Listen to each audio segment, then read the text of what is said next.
Hello hi friends, welcome back to my YouTube channel. ಇವತ್ತಿನ recipe ಏನಂದರೆ ಬಿಸಿ ಬಿಸಿ ಬಿಸಿಬೇಳೆ ಬಾತ್. ಸೊ ಈಸಿಯಾಗಿ ಮನೆಯಲ್ಲಿ ಹೇಗೆ ರುಚಿಕರವಾದ ಬಿಸಿಬೇಳೆ ಬಾತನ್ನ ಮಾಡ್ಕೊಳ್ಳೋದು ಅಂತ ನೋಡೋಣ ಬನ್ನಿ. ನೋಡಿ, ಟೆಕ್ಸ್ಚರ್ ಆಗಲಿ, ಕಲರ್ ಆಗಲಿ, ಟೇಸ್ಟ್ ಆಗಲಿ ಸೂಪರಾಗಿ ಬಂದಿದೆ. ಸೊ ಹೇಗೆ ಮಾಡೋದಂತ ನೋಡೋಣ ಬನ್ನಿ. ಫಸ್ಟು ಒಂದು ಲೋಟ ಅಕ್ಕಿನ ತೊಗೊಂಡಿದ್ದೀನಿ ನಾನು. ಹಾಗೆ 1 ಕಪ್ ತೊಗರಿಬೇಳೆ ಹಾಕ್ತಾಯಿದ್ದೀನಿ. ಅರ್ಧ ಕಪ್ಪಷ್ಟು ಮೈಸೂರು ಬೇಳೆನ ಹಾಕ್ಕೊಳ್ತಾ ಇದ್ದೀನಿ. ಮೈಸೂರು ಬೇಳೆ ತುಂಬ ಒಳ್ಳೆಯದು ಆರೋಗ್ಯಕ್ಕೆ.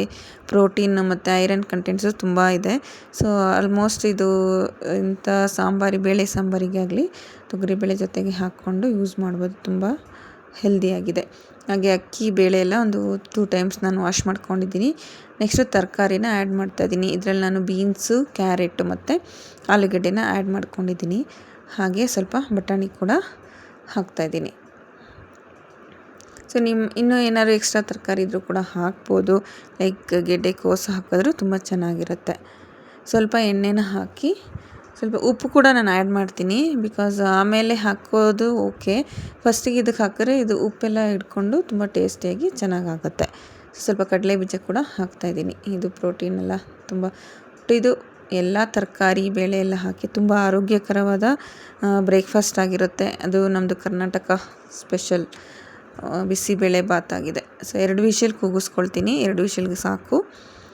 ಸೊ ಹೀಗೆ ಇನ್ನೊಂದು ಕಡೆ ಪಾತ್ರೆಯಲ್ಲಿ 2 ಸ್ಪೂನಷ್ಟು ಅಡುಗೆ ಎಣ್ಣೆ ಹಾಕಿ, ಸ್ವಲ್ಪ ಸಾಸಿವೆ, ಹಾಗೆ ಸ್ವಲ್ಪ ಗೋಡಂಬಿನ ಹಾಕ್ತಾಯಿದ್ದೀನಿ. ನೀವು ಬೇಕಾದರೆ ಸ್ಕಿಪ್ ಮಾಡ್ಬೋದು, ಬಟ್ ಚೆನ್ನಾಗಿರುತ್ತೆ ಗೋಡಂಬಿ ಹಾಕಿದ್ರೆ. ಅದನ್ನು ಸ್ವಲ್ಪ ಎಲ್ಲ ಇದು ಮಾಡಿಕೊಂಡು, ನೆಕ್ಸ್ಟ್ ಒಂದು 3-4 ಒಣಮೆಣಸಿನ್ಕಾಯಿ, ಸ್ವಲ್ಪ ಕರಿಬೇವಿನ ಸೊಪ್ಪನ್ನು ಹಾಕ್ತಾಯಿದ್ದೀನಿ. ಇದು ಸ್ವಲ್ಪ ಕೆಂಪಗಾದ್ಮೇಲೆ ಒಂದು 2 ಈರುಳ್ಳಿನ ಕಟ್ ಮಾಡಿ ಇಟ್ಕೊಂಡಿದ್ದೀನಿ. 2 ಈರುಳ್ಳಿನ ಹಾಕ್ತಾಯಿದ್ದೀನಿ. ಚೆನ್ನಾಗಿ ಫ್ರೈ ಆದಮೇಲೆ ಇದಕ್ಕೆ ನಾವು ಸ್ವಲ್ಪ ಬಿಸಿಬೇಳೆ ಬಾತ್ ಪೌಡ್ರನ್ನೆಲ್ಲ ಹಾಕ್ಕೊಂಡು ಮಿಕ್ಸ್ ಮಾಡ್ಕೊಳ್ಳೋಣ. ಹಾಗೆ ಸ್ವಲ್ಪ ಹುಣಸೆಹಣ್ಣು ಕೂಡ ನೆನೆ ಹಾಕಿಟ್ಟಿದ್ದೀನಿ. ಸ್ವಲ್ಪ ಅರಿಶಿನ ಮತ್ತು ಹೀಗೆ ಬಿಸಿಬೇಳೆ ಬಾತ್ ಪೌಡ್ರು, ಸ್ವಲ್ಪ ಚಿಲ್ಲಿ ಪೌಡರ್, ನಮಗೆ ಸ್ಪೈಸ್ ಬೇಕಂತ ಹಾಕ್ಕೊಂಡು ಚೆನ್ನಾಗಿ ಇದಾದಮೇಲೆ ಸ್ವಲ್ಪ ನೀರನ್ನ ಆ್ಯಡ್ ಮಾಡ್ತಾಯಿದ್ದೀನಿ. ಒಂದು 2 ಲೋಟ ಅಷ್ಟು ನೀರನ್ನ ಆ್ಯಡ್ ಮಾಡ್ತಾಯಿದ್ದೀನಿ. ಸೊ ಇದು ಕುದೀತಾ ಇರಬೇಕು. ಕುದಿದ್ಮೇಲೆ ಅದನ್ನು ಕುಕ್ಕರಲ್ಲಿ ಇರೋದು ರೈಸೆಲ್ಲ ಹಾಕ್ಬೋದು. ಸೊ 2 ಸ್ಪೂನಷ್ಟು ಉಪ್ಪು ಹಾಕ್ತಾಯಿದ್ದೀನಿ. ಅದಕ್ಕೂ ಹಾಕಿದ್ವಿ, ನೋಡ್ಕೊಂಡು ಹಾಕ್ಕೊಳ್ಳಿ. ಸೊ ಇದು ಚೆನ್ನಾಗಿ ಕುದೀತಾ ಇದೆ.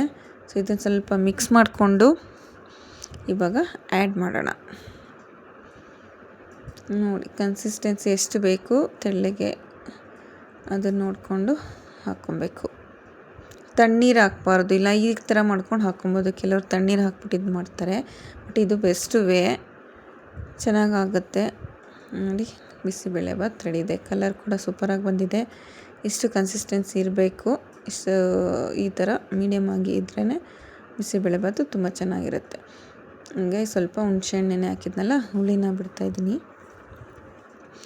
ಸ್ವಲ್ಪ ತಿರುಗಿಸ್ಬಿಟ್ಟು ಚೆನ್ನಾಗಿ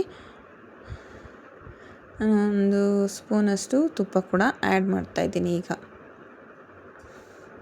ತುಪ್ಪ ಹಾಕಿದ್ರೆ ತುಂಬ ಫ್ಲೇವರ್ ಚೆನ್ನಾಗಿರುತ್ತೆ. ಸೊ ಲಾಸ್ಟಿಗೆ ಸ್ವಲ್ಪ ಕೊತ್ತಂಬರಿ ಸೊಪ್ಪನ್ನ ಹಾಕಿಬಿಟ್ಟು ತಿರುಗಿಸಿ ನಮ್ಮ ಬಿಸಿಬೇಳೆ ಬಾತ್ ರೆಡಿಯಾಗಿದೆ. ಟೇಸ್ಟ್ ಮಾಡೋಕ್ಕೆ ನೋಡಿ ಹೀಗೆ ಬಂದಿದೆ. ಕಲ್ಲರು, ಟೆಕ್ಸ್ಚರು, ಟೇಸ್ಟು ಕೂಡ ತುಂಬ ಚೆನ್ನಾಗಿ ಬಂದಿತ್ತು. ತುಂಬ ಆರೋಗ್ಯಕ್ಕೆ ಒಳ್ಳೆಯದು ಬಿಸಿಬೇಳೆ ಬಾತ್, ಯಾಕಂದರೆ ಎಲ್ಲ ತರಕಾರಿ ಬೇಳೆ ಎಲ್ಲ ಇರುತ್ತೆ. ಸೊ ಜಾಸ್ತಿ ಮಸಾಲ ಏನೂ ಇರೋದಿಲ್ಲ. ನೀವು ಟ್ರೈ ಮಾಡಿ. ಈ ವಿಡಿಯೋ ಇಷ್ಟ ಆದರೆ ಲೈಕ್ ಮಾಡಿ, ಶೇರ್ ಮಾಡಿ, ಸಬ್ಸ್ಕ್ರೈಬ್ ಮಾಡ್ಕೊಳ್ಳಿ. Thank you for watching guys. Bye bye.